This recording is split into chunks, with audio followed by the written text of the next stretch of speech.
नमस्कार मित्रों, आज के अध्याय 19 में आपका स्वागत है। हमने पिछले अध्याय में वायु तत्व के बारे में बात कर रहे थे। वायु ऊर्जा जो हमारे जीवन और जीव सृष्टि के लिए बहुत ज़रूरी है, उसके बारे में बात की, आज भी बात करेंगे। सबसे पहले हम हमारे परमात्मा, हमारे गुरुजनों की प्रार्थना कर लेते हैं। ओम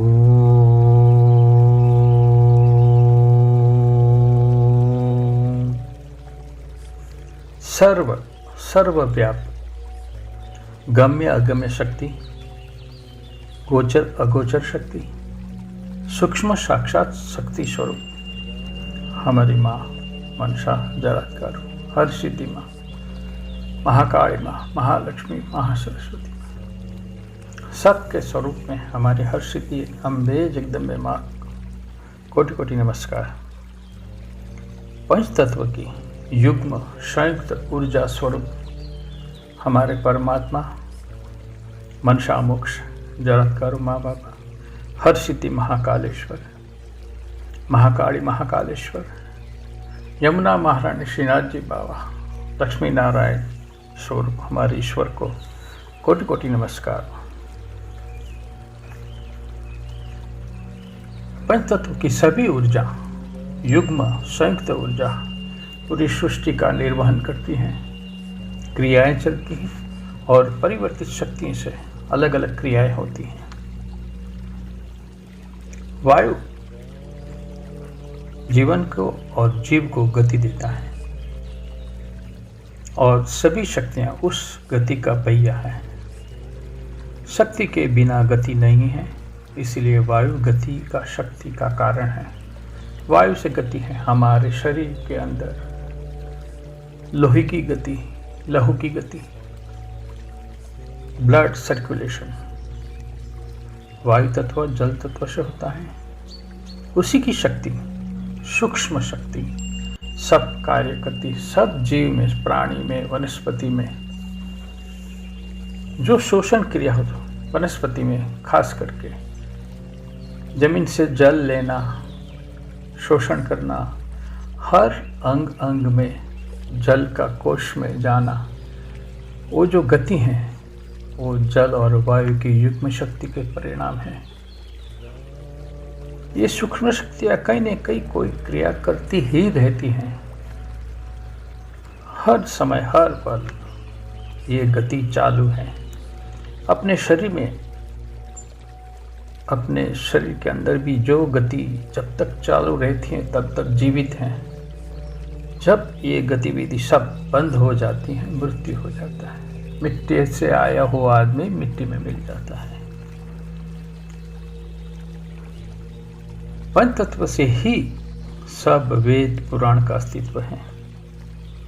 पंच तत्व से मिला हुआ ज्ञान उसी वेद पुराण का उत्पन्न होना एक कारण है। सामवेद, जैसे मैं सामवेदी ब्राह्मण हूँ, तो हर प्रार्थना हम गायकी में गीत संगीत के साथ अगर करते हैं तो ईश्वर का प्रसन्न होना आवश्यक है और होते हैं। ये जो हैं पंचतत्व के हिसाब से जो भी जातियां बनी हुई हैं, सभी ईश्वर की देन है। एक व्यवस्था तंत्र है, उसके कोई ऊंच नीच में नहीं है, उसमें कोई ऊंचा कोई नीचा, सब समान है। सब ये पंचतत्व की देन है। पंचतत्व से ही बने हुए सभी जो हैं वो पंचतत्व के पुत्र हैं, एक समान। वेदों में भी पंचतत्व का उल्लेख है। आप देखो, वेद वांचन करते हैं तो सभी अग्नि, वायु, तेज, पृथ्वी, आकाश, सभी की प्रार्थनाएं हैं, श्लोक हैं, रुचाएं हैं। वही सिखाते हैं कि तत्व की जो उपासना है वो की जाए। तत्व से कैसे शक्तियाँ प्राप्त की जाए, ज्ञान प्राप्त किया जाए। पंच तत्व ही ज्ञान संज्ञान की खान है, पूरा भंडार है। उसमें साक्षात सूक्ष्म और दरबाई हुई शक्तियां हैं जिनकी जानकारी लेनी है। सभी जानकारी हमें नहीं है, हमारे ऋषि मुनियों ने सब साक्षात्कार किया हुआ है। उन्होंने ही सब पुराण वेद शास्त्रों में उल्लेख किया है, हमें मार्गदर्शन दिया है। शक्ति से गति और परिवर्तन है, शक्ति से ही गति और परिवर्तन है, और गति से परिवर्तन है। परिवर्तन जरूर, ये जो है वो कुदरत का नियम है, वो प्रक्रियाएं हैं, और हर परिवर्तन में नई खोज नया परिणाम है। हर परिवर्तन में नई खोज नया परिणाम है। आप देख लो,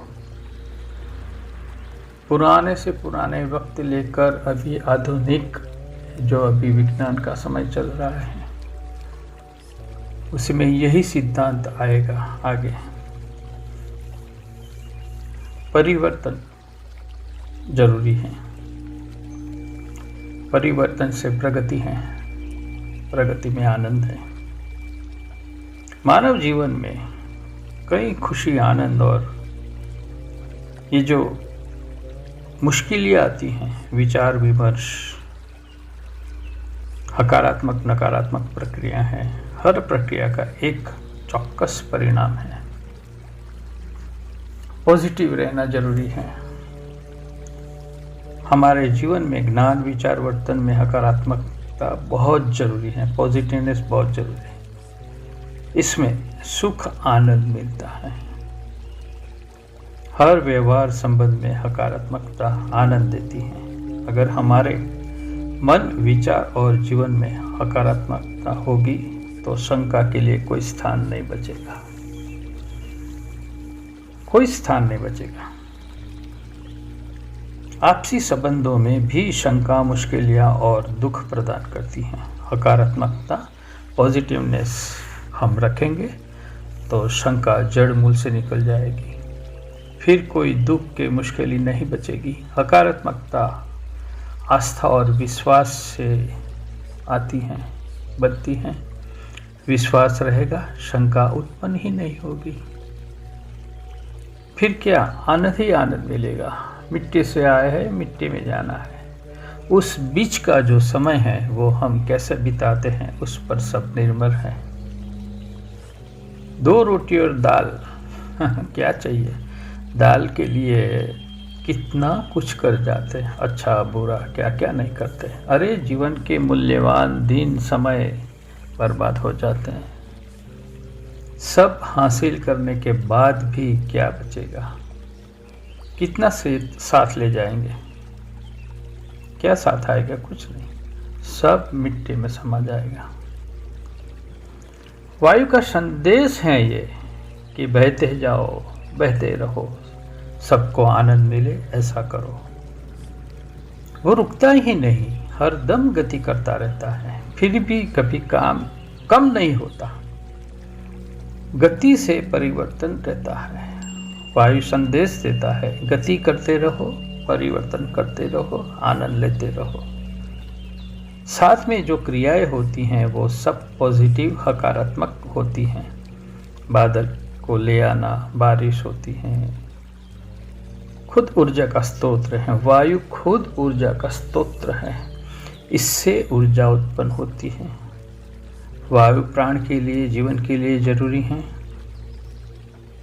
आज के आधुनिक युग में तो इंडस्ट्रीज चलती हैं, प्लेन उड़ते हैं जाते हैं, छोटा सा बलून भी वायु से आकाश में विहार करता है।